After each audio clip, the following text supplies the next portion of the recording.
Nasib mangkrak planetarium dan observatorium Jakarta tak pernah diurus Anies selama jadi gubernur. Ujung-ujungnya Jokowi yang turun tangan, janji palsu sang akademisi bungul.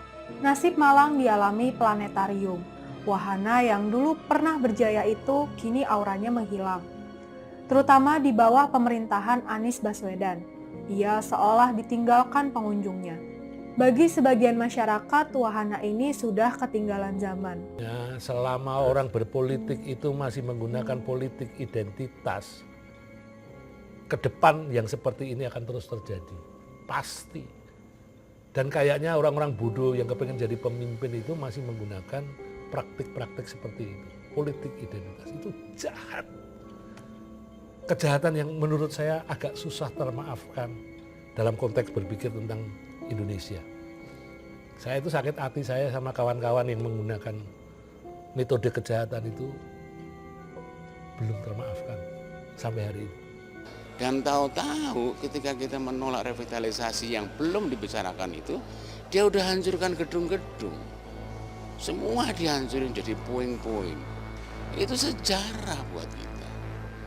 Buat dia nggak terasa sejarah itu karena di situ kita hidup, berkeringat, beranak dan yang lain-lain. Tiba-tiba dihancurkan, itu rumah kita ini. Kan sakit dong, ini orang nggak menghargai sekali. Anggota Akademisi Jakarta Karlina Supeli buka suara terkait dengan nasib planetarium dan observatorium Jakarta. Dirinya mengatakan tempat tersebut sudah tak berfungsi usai revitalisasi Taman Ismail Marzuki. Menurutnya, sudah ada laporan terkait dengan hal tersebut kepada Anies Baswedan sebelum turun jabatan. Namun, surat yang dilayangkan kepada Anies tak kunjung mendapatkan respon. Hingga pada akhirnya, Karlina menyerah dan menyebut pihak yang mengadu kepada Presiden Joko Widodo langsung. Jokowi disebutnya merespon dengan meneruskan aduan ini kepada Menteri Koordinator Bidang Pembangunan Manusia dan Kebudayaan atau Menko PMK Muhadjir Effendi. Kemenko PMK menanggapi cukup serius dengan melakukan kunjungan ke salah satu deputi Menko PMK ke POJ untuk melihat kondisinya. Dalam surat aduan Akademi Jakarta disebutkan bahwa kondisi POJ usai revitalisasi tim yang menghabiskan 1,4 triliun rupiah itu semakin miris. BUMD PT Jakarta Propertindo yang mengerjakan proyek ini disebut justru menciutkan fungsi planetarium. Salah satunya, Jakpro disebut melakukan penggantian kursi baru yang tak cocok untuk dipakai pertunjukan di teater bintang. Lalu proyektor yang sudah rusak juga tidak diperbaiki. Setelah revitalisasi sampai sekarang, Jakpro tak kunjung juga mengisi ruang pameran planetarium. Lobi pengunjung dibuat semakin sempit dan ruang pertunjukan kedua, ruang kelas, dan perpustakaan di dalam planetarium dihilangkan. Tak hanya itu saja, Akademi Jakarta juga menyebut perbaikan pada area gedung penyangga planetarium justru menghancurkan fungsi observatorium. Misalnya, observatorium untuk teleskop Takahashi dihancurkan dan kubahnya tak jelas ada di mana, serta akses observatorium untuk teleskop ASCO tertutup tembok. Gila bukan?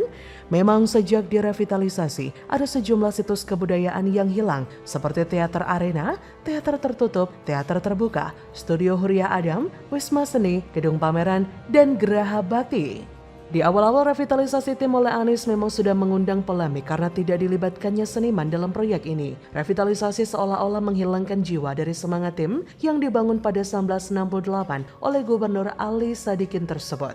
Tim memang sudah menjadi bangunan megah dan modern, tapi apakah itu mempunyai jiwa di dalamnya atau sekedar bangunan saja? Mengingat mal dan bangunan mewah sudah cukup banyak di Jakarta. Padahal inti dari seni itu ya murni seni, bukan semata-mata untuk mendapatkan keuntungan semata. Bukan dari sisi komersial saja, itu yang membedakan teater dan dunia hiburan mainstream. Tapi Anies tidak demikian. Anies mana ngerti seni. Yang ia tahu hanya kepentingan pribadi dan kelompoknya saja. Menghancurkan wadah para seniman, menghancurkan budaya Jakarta. Ujung-ujungnya yang turun tangan mengurusi adalah Presiden Jokowi juga. Miris memang karena Anies seolah menganggap tim hanya menjadi beban Pemprov Jakarta selama ini. Dan itu sebabnya sekarang mesti dialihfungsikan menjadi pohon duit? Gila aja ya.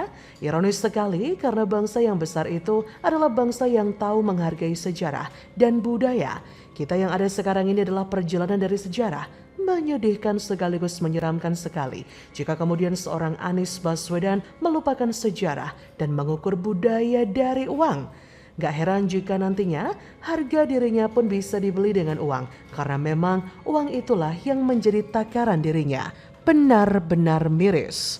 Ternyata memang benar adanya. Anies dari luar sangat santun, tidak marah-marah, halus, soleh, seiman, dipuja-puji umat penghuni kafling surga, direkomendasikan oleh ulama kelompok sebelah. Tapi ternyata isinya jelek pakai banget. Dari luar packagingnya sangat cerdas. Lulusan luar negeri, akademisi pula. Nyatanya itu tidak menjamin kalau Anies itu cerdas. Nyatanya ia terlihat sangat bungol.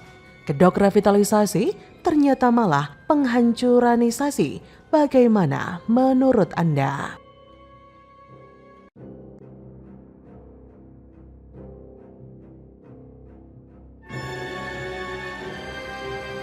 Ambiar rombak direksi dan komisaris PT Jaklingko. Heru Budi copot seluruh orangnya Anies Baswedan. Gaspol bersih-bersih sampai mengkilat Pak. Mau datang ke depo untuk melihat gimana sih sebenarnya kereta dibenerin. Nah, melihat kejadian yang seperti ini, setidaknya kita ini semakin paham bahwa memang Anies Baswedan ini tidak bisa bekerja. Masih banyak permasalahan-permasalahan yang dialami oleh warga DKI Jakarta, tapi sayangnya selama ini dia hanya menutup mata. Itulah mengapa saya ibaratkan mirip seperti era jahiliyah. Ternyata pendukung Anies sangat khawatir. Ada yang bisa kerja beneran jadi gubernur. Ya, ternyata para bohir Anies khawatir kalau ada yang lebih bisa diandalkan jadi pemimpin warga Jakarta ketimbang Anies. Ternyata kadrun deg-degan kalau ada yang jadi gubernur beneran dan itu lebih nyata kerjanya dibanding Anies. Mereka khawatir kalau nama Anies kemudian tenggelam dengan cepat. Karena publik akhirnya tahu bahwa selama ini memang Anies hanya mementingkan egonya sendiri. Bukan mensolusi warga Jakarta yang bahkan serba memburuk setelah dipegang oleh Anies. Bisa kita simpulkan bahwa Heru Budi adalah antitesa Anies.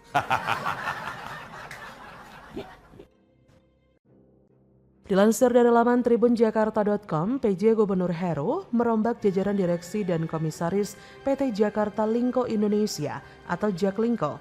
Direktur Utama Jaklingko Muhammad Kamaludin yang diangkat di era Gubernur Anies dicopot dari jabatannya. Corporate Secretary and Legal Division Head PT Jaklingko Indonesia, Kevin Haikal mengatakan keputusan soal perombakan jajaran direksi dan komisaris ini berdasarkan rapat umum pemegang saham yang diadakan 6 Maret 2023. Selain Kamaludin, Direktur Keuangan Jaklingko Muhammad Hanif Ari Setianto dan Direktur Teknik Indro Raharjo dicopot Heru.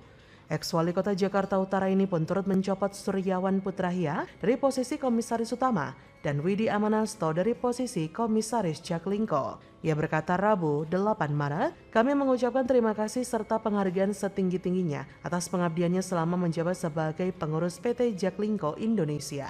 Sebagai informasi, seluruh jajaran direksi dan komisaris PT Jaklingko Indonesia sudah menjabat sejak era Gubernur Anies. Bahkan di era Gubernur Anies, Widi Amanasto juga diberikan kepercayaan atau rangkap jabatan sebagai Direktur Utama PT Jakarta Propertindo atau Jakpro. Pantesan namanya nggak asing ya. Untuk menggantikan mengisi posisi Direktur Utama Jaklingko, Heru menunjuk Mega Indahwati Natangsa Tarigan. Sedangkan posisi Direktur Jaklingko Indonesia bakal diisi Fajar Darmawan.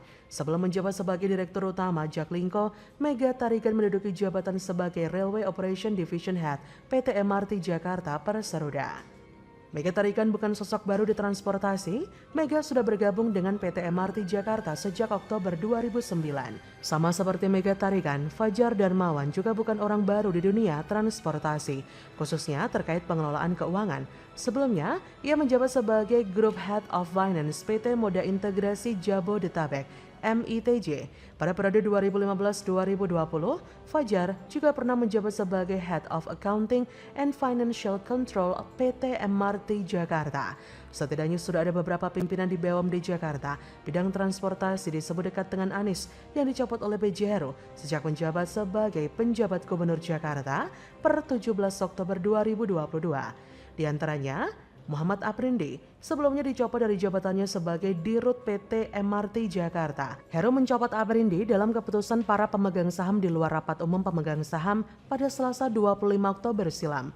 Heru sebelumnya juga mencopot orangnya Anies, yaitu Direktur Utama PT Transjakarta Muhammad Yana Aditya. Saat itu Anies menunjuk Yana sebagai Dirut Transjakarta November 2021 untuk menggantikan Sarjono Joni yang meninggal dunia karena sakit.